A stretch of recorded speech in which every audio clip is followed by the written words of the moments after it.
Город Усть-Катав, 18 ноября. Лебеди.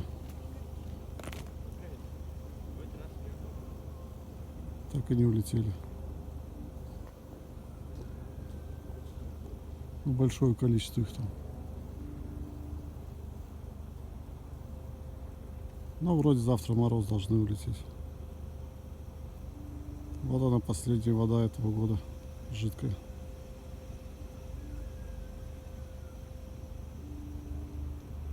Давайте, лебедушки.